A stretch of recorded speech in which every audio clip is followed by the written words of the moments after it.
Is it recording there now? Okay. You're on. And they hear every word that we're saying. Yes, it's recording now. All right. If we're live, are we live? We're live. Whoa, ladies and gentlemen, we're live. This is Counterpoint with Hype, with Charlie and Pastor Gary. It costs money to do this. If you would like to donate nickels, dimes, quarters, dollar bills, shekels, yen, rubles, Deutsche Marks, francs, we can convert any of it. Lira. Yeah, Lira. We can convert any of it. But please go to whrfm.com. That's World Hype, whrfm.com. Up top, the little blue thing, donate, hit that. You'll go to Dare to Be Different Food Pantry, and Pastor Gary runs Dare to Be Different Food Pantry, and part of the donations from that help us to operate this station. And this is political counterpoint with Hype. We do half-hour segments. We try to talk about the things of interest today, what's going on. And I think today I'm going to talk about, first I'm going to read you a little joke, just to give you an idea what's happening in government, what has happened in government. And continues to happen in government. That's true. My son was flunking out of college. So I told him, "You will marry the girl I choose." He said no. I told him, "She is Bill Gates' daughter." He said yes.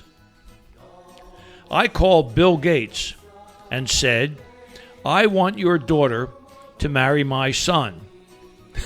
Bill Gates said no. I told Bill Gates, "My son is the CEO of the World Bank." Bill Gates said okay. I called the president of the World Bank and asked him to make my son the CEO. He said no. I told him my son is Bill Gates' son-in-law. He said okay. And that's exactly how politics works, folks. That's how it began, the practice of hiring morons to work in influential positions of government. The practice is unbroken to this date. Is that a true story? Or No, of course not. Fabricated. Of course it's not a true story. But it could happen. Or it does happen. Well, you know. Now, a friend of mine sent me this. So I thought we'd keep it light, you know. I mean, it covers some relevant issues, but keep it light. Right. 10 things for which I'll never apologize. And this is a friend of yours. Okay. A memo. 10 things I'll never apologize for. Mm-hmm. This is a memo to the legion of chronically aggrieved. There are people who live to be offended. They're called progressives. Mm-hmm. They are offended by Confederate statutes, by monuments that they say celebrate white supremacy and colonialism, by Trump supporters, by Trump himself, and by those who refuse to get on their knees and grovel before Black Lives Matter. Well, I've got news for them. I don't give a rodent's rear end if you're offended by the following. Okay. That was a polite reference. Yeah, a rodent's rear end. Yes, okay.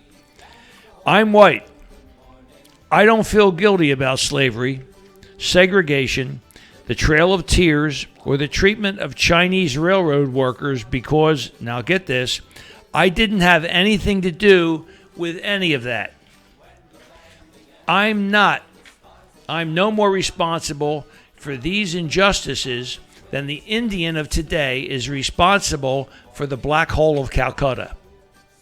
The idea of racial guilt is absurd. White privilege is a myth. Where is the White Miss America contest, White History Month, and white entertainment television?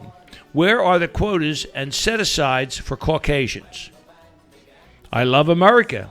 I believe in American exceptionalism. America pioneered representative government guided by a written constitution. We fought a war with 620,000 dead, that's 720,000 actually dead, to end slavery. We defeated Nazi Germany and liberated the death camps. Our arms kept communism from conquering the world. Our factories and workshops produced a flood of inventions and products that benefited humanity. What country has done as much, especially in 244 years, a relative hiccup in time? Oh, yeah. I'm a Zionist. I would be even if I weren't a Jew. And the person that wrote this was Jewish. Okay. Is Jewish. Is Jewish. Today, there are... Was means he's no longer here. That's true. Is Jewish. Well, he was Jewish when he wrote this, and I assume he's still Jewish. Yeah. I'm a Zionist. I would be even if I weren't a Jew. Today, there are more Christian Zionists than Jewish Zionists. Modern Israel is a miracle and a fulfillment of biblical prophecy.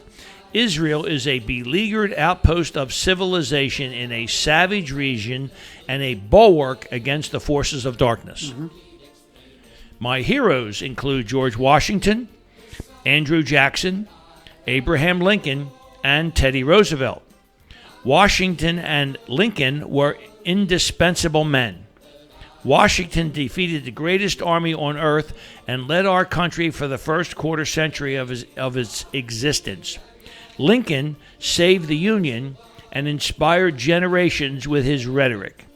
Andrew Jackson, the hero of the Battle of New Orleans, represented the pioneer spirit. Teddy Roosevelt led the charge into the 20th century, the American century. Together, they gave us a country so free that malcontents like Bernie Sanders, Alexia Ocasio-Cortez, and Rashid Tlaib can dump on it without fear of reprisal. Mm-hmm. Or reprisal. Reprisal. I think police officers are generally decent, honorable men and women who are doing a difficult, dangerous, often thankless job. You couldn't pay me enough to do it. Well, I did it for almost 30 years. Mm-hmm. Besides risking their lives every time they go to work, there are the daily insults to bear. They are the punching bag for the nation. And like our military, they are all that stands between us and the abyss. Mm-hmm. I sleep better knowing that 37% of U.S. households have one or more guns. That's why we'll never have a Holocaust here. I thought it was higher than that. I thought it was more like... This was written before Obama and Biden. Okay. No, because there's more guns. This was written, I believe, in the first year that Obama was president. Since then, you probably have 37% of households, probably over 50% of households. I would say over 50, yeah. Almost 60%. That's why we'll never have a Holocaust here. Europe has had the divine right of kings, religious persecution, communism, and Nazism. We have the Second Amendment. Mm-hmm. The anarchy in our streets, coupled with calls to defund the police, underscore the need for civilian gun ownership. Mm-hmm. Reparations is racial plunder. The idea of racial guilt is an obscenity from the dark recesses of the 19th century European history. There's no group in the world that hasn't been oppressed at some point in time. Will Denmark pay reparations to the English for the Danelaw? Will Mongols and Manchus compensate the Chinese? How about the English and the Irish, the Mongols and the Russians, the Cossacks and Jews? Will biracial black Obama take money out of one pocket and put it in another? Or Obama or Biden do the same thing? Mm-hmm. Believing that you're a member of the opposite sex doesn't make you one. Gender is determined at birth by your DNA. Just as you can't change your DNA, you can't change your sex. You should not be able to force others to participate in your fantasy. Reality isn't hateful. Now, this was before, how many? They're talking, this was written when there was the defund police, so it must have been written, when did I get it? I got it July of 2020. Oh, okay. Okay. At this perilous juncture in our history, I'm glad Donald Trump is president, 2020. The president loves this country. He really does have Israel's back. Who else is strong enough to stand up to China and Iran? Unlike almost everyone else in Washington, as a businessman, he understands the market economy. He's giving us judges who deliberate instead of legislate. And he has the guts not to be liked. You have a right to disagree with me. You do not have a right to try to silence me. Being offended doesn't trump the First Amendment. Attacking statutes and assaulting those with different values is brown shirt behavior. Generations of Americans died for freedom of speech, not freedom to suppress speech. To say you're offended exalts your feelings above everything else. It's not an argument, but a call to end discussion, an admission of intellectual impotence. Being offended isn't a mark of virtue. It's a sign that you're a big, blubbering baby who will throw a tantrum if you can't get your way. And we've slid a lot further down the rabbit hole since that was written. Yes. Coming up on a year, and boy. Yes, that's true. Now, I have something here that fits in with that. Aha. How the Nazis used gun control. There was a book written by Stephen Holbrook. The Weimar Republic's well-intended gun registry became a tool for evil. Did you hear that, folks? The Weimar, that was the German Republic that right before Hitler took over the country of Germany. And Weimar was also the country that went broke and had to have a wheelbarrow full of cash just for a loaf of bread. That's right. You needed a loaf of bread. You had to have a wheelbarrow full of money because money wasn't worth anything. That's right. That's Weimar Republic. So, the gun control debate in America did not begin here. The same arguments for and against were made in the 1920s in the chaos of Germany's Weimar Republic, which opted for gun registration. Law-abiding persons complied with the law, but the communists and Nazis committing acts of political violence did not. Does that sound familiar to today, Pastor Gary? Yep. That's exactly what's happening, folks. They want to have a gun registration book. A national gun registry would also euphemistically be called Get a Gun Book. Because if I'm a bad guy, I just need to pick up the book and look in the book to see who's close to me with what kind of a gun that I can go maybe kill that person and take his gun. Or burglarize his house and take his gun. Go online. The book is going to be online, right? Well, the National Gun Registry would be open to anybody. Oh, okay. You know? Background checks. But there's a difference between a record check and a background check. You can check my record to see if I should have the legal right to own a gun. I don't want you to do a background check on me to find out about my relatives, my associates, my friends. That's none of your business. None of your business. Oh, you're friends with Pastor Gary? Oh, you're not getting a gun. Yeah, well, you never know what Gary would do. I mean, really. Exactly. Hold on. So, this already started once, folks. In 1931, the Weimar authorities discovered plans for a Nazi takeover in which Jews would be denied food and persons refusing to surrender their guns within 24 hours would be executed. They were written by Werner Best, a future Gestapo official. In reaction to such threats, the government authorized the registration of all firearms and the confiscation thereof. If required by they said that it was required for public safety. All right? The Interior Ministry warned that the records must not fall into the hands of any extremist group. But they did. It was called the Nazi Party. And after they took over, they went and they confiscated all the firearms. Now only the Nazis had firearms. The army, the secret police, the Gestapo, the Schickeldheist, all of the bad people. In 1938, Hitler signed a new gun control act. Now that many enemies of the state, quote unquote, had been removed from society, some restrictions could be slightly liberalized, especially for Nazi Party members. But Jews were prohibited from working in the firearms industry, and .22 caliber hollow point ammunition was banned. The Nazi Party had guns. Now, folks, that's what's going on today. All of these politicians that stand up in front of you and say that we want to confiscate your guns, we want to take these assault weapons away, we want to have a national gun registry, we want background checks. They all have bodyguards. They all live in gated communities and have security.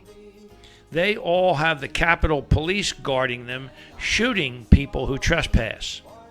You see the parallel, ladies and gentlemen? The parallel here between 1920, 1938, and today. It's been tried and it's been done. And it's frightening. They did it in Venezuela. They did it in Italy. They did it in Russia. They did it in Germany. All totalitarian administrations and regimes. And they've done it in China. You disarm the citizens. You disarm the people. You take away their ability to resist you. And then you can do whatever you want. So you have to be very careful. I could get into that further, but you get the idea. The Nazis did it, Venezuela did it, Stalin did it, and now Nancy Pelosi, Chuck Schumer, Joe Biden, Cortez, those idiots, they're all doing it. They want your guns. They want you defenseless. It's frightening. Now, here's something that a gentleman by the name of Lieutenant Colonel Dave Grossman wrote on sheep, wolves, and sheepdogs. Now, this has to do with, we're segueing into police officers, public safety officers. I remember back on 9/11, the pictures of the airplanes impacting the World Trade Center buildings. Remember that, Gary? The pictures of the airplanes hitting the World Trade Center buildings. Mm-hmm. And then you had the pictures of the people fleeing from the billowing smoke and billowing debris that was coming from the buildings as they went down. Mm-hmm. Do you recall, was everybody fleeing? Was everybody fleeing? Was everybody fleeing? Yes. Well, everybody in civilian clothes was fleeing. But you had guys going in the other direction, didn't you? Firemen, mm-hmm. policemen, emergency management people. They were going towards the disaster as the civilians were fleeing from it. When you see these videos on YouTube and Facebook with police officers pulling people over, when there's a confrontation, a firearms confrontation, when there's a call that there's a mass shooting, you see the civilians running away and you see the policemen running towards it. Well, it takes a special kind of person, folks, to run towards danger. And this lieutenant colonel wrote a book on sheep, wolves, and sheepdogs. Honor never grows old, and honor rejects the heart of age. It does so because honor is, finally, about defending those noble and worthy things that deserve defending, even if it comes at a high cost. In our time, that may mean social disapproval, public scorn, hardship, persecution, or, as always, even death itself. The question remains, what is worth defending? What is worth dying for? What is worth living for. One Vietnam veteran, an old retired colonel, once said, "Most of the people in our society are sheep. They are kind, gentle, productive creatures who can only hurt one another by accident." This is true. Remember, the murder rate is 6 per 100,000 per year. Now, this was written in 1997. The murder rate has skyrocketed because we've allowed morons and idiots to take control, revolutionaries to take control. So in 1997, the murder rate was 6 per 100,000 per year, and the aggravated assault rate is 4 per 1,000 per year. What this means is that the vast majority of Americans, most of you watching this show, are not inclined to hurt one another. Some estimates say that 2 million Americans are victims of violent crimes every year, a tragic, staggering number, perhaps an all-time record rate of violent crime. But there are almost 300 million, now there's more than 300 million people in the United States, which means that the odds of being a victim of violent crime is considerably less than 1 in 100 on any given year. Furthermore, since many violent crimes are committed by repeat offenders, the actual number of violent citizens is considerably less than 2 million. That's interesting, that paragraph. Considering that the morons that got elected are allowing these people out of jail. They're turning them loose, using the COVID, the Hunan virus as an excuse, or bail reform bills and things like that. But, gee, he said this: repeat offenders are committing more of the crimes. Thus, there is a paradox, and we must grasp both ends of the situation. We may well be in the most violent times in history, but violence is still remarkably rare. This is because most citizens are kind, decent people who are not capable of hurting each other except by accident or under extreme provocation. They are sheep. It's not a derogatory term. They're sheep. He meant nothing negative by calling them sheep. To me, it is like the pretty blue robin's egg. Inside is a soft and gooey, it's soft and gooey, but someday it will grow into something wonderful. But the egg cannot survive without its hard blue shell. Police officers, soldiers, and other warriors are like that shell. And someday, the civilization they protect will grow into something wonderful. For now, though, they need warriors to protect them from the predators. Then there are the wolves. The wolves feed on the sheep without mercy. Do you believe there are wolves out there? Yes. And who will feed on the flock without mercy? Do you believe there's wolves that'll feed on the flock without mercy? Yes, I do too. You better believe it. There are evil men in this world, and they are capable of evil deeds.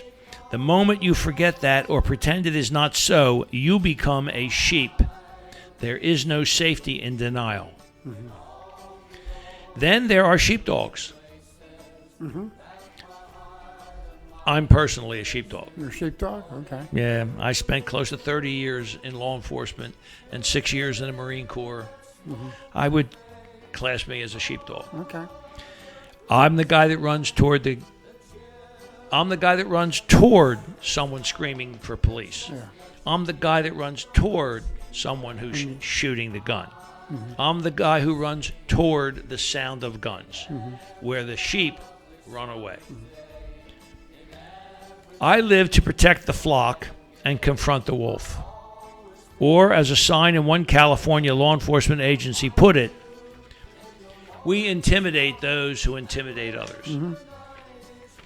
I used to say, when I was out on the street talking to some bad people and telling them that they better do what I tell them to do, that my gang is bigger than your gang. And my gang always wins. That was before the progressives took over the legal system. If you have no capacity for violence, then you are a healthy, productive citizen, a sheep. If you have a capacity for violence and no empathy for your fellow citizens, then you have been defined as an aggressive sociopath, a wolf. But if you have a capacity for violence and a deep love for your fellow citizen, then you are a sheepdog, a warrior, someone who is walking the hero's path, someone who can walk into the heart of darkness, into the universal human phobia, and walk out unscathed. Interesting, huh? Yeah. Well, by the way, Biden administration pressured the Supreme Court to let police enter premises and seize weapons. Well, did you know about the Supreme Court?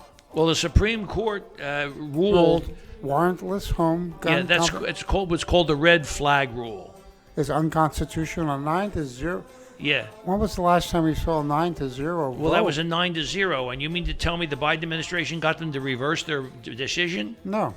The Biden administration lost it. Mm-hmm. Yeah, the Biden administration wanted to be able to say have the police officers go into your house and seize our weapons. Yes, for whatever reason. Mm-hmm. And the Supreme Court said not without a warrant, not 9-0. without probable cause. So you have to have probable cause. Mm-hmm. You have to go in front of a municipal court judge or a common police court judge or a superior court judge, and as the affiant, you have to swear that this information that you have is true to the best of your knowledge. And the judge then makes an impartial decision whether you have brought your suspicions up to probable cause, which enables you to then get a signed affidavit or a warrant from the judge and go to that property and seize what it says in the paperwork. Mm-hmm. You just can't go in and indiscriminately start confiscating stuff. Mm-hmm. So the Supreme Court, 9-0.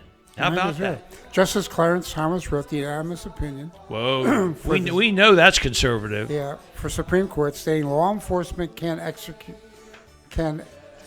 many civil tasks in modern society, but there is not an open-ended license to perform them anywhere. The very core of the Fourth Amendment, Thomas wrote, is the right of a man to retreat into his own home and be free from unreasonable search and seizure. Well, I think it's about time that we closed out this segment. The next segment, which we'll do next week, I'm going to talk about the most evil human on the face of the earth. Say that again? I'm going to talk about the most evil human on the face of the earth. Wow. The most evil human on the face of the earth. I'm not even going to give you his name. Do we know this person? Well, he has two names, and we're not talking about Beelzebub. Oh, we're not talking about Satan? No, we're not. We're talking about a human. It's a real live human being. A real live human being. Ladies and gentlemen, this is Counterpoint with Hype with Charlie and Pastor Gary. We thank you for tuning in. We hope you come back next week and go on YouTube, Facebook, and LinkedIn and watch the show. Please donate to Dare to Be Different Food Pantry on WHRFM.com or give us a call at 848-480-6371. Ladies and gentlemen, it has been a pleasure coming into your homes and onto your phones and into your cars. Drive safely, keep your back to the wall, and your powder dry. God bless you.